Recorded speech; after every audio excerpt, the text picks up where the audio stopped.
The Indian Prime Minister Narendra Modi loves to travel. He's clocked up a remarkable 27 trips since becoming leader last year. From Australia to Tajikistan, he's a true jet-setter. Mr. Modi wants to prove that India is open for business. He wants to sell India around the world. Maybe he just likes ticking off a few of the top tourist destinations. Well, that's what the critics back home have said. But he sees his travels as an essential part of building bridges. And as you can see, he's not afraid to embrace local culture. But with India's growing economic power, world leaders are keen to see him.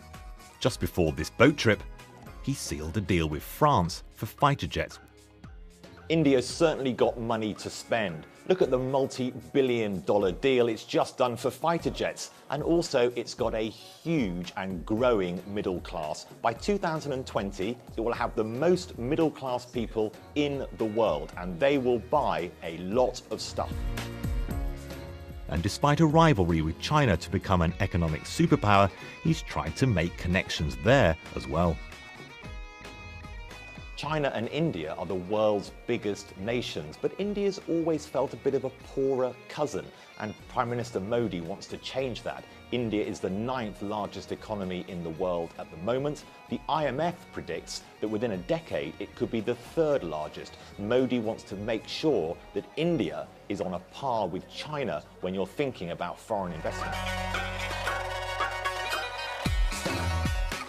And let's not forget, he's incredibly popular with the Indian diaspora.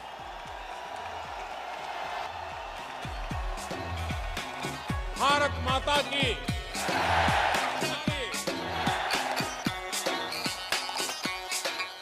Prime Minister Modi has certainly revealed himself as something of a showman. He loves the big ticket event. In London, he's hired the biggest stadium for a huge event involving all the Indian diaspora who live in Britain.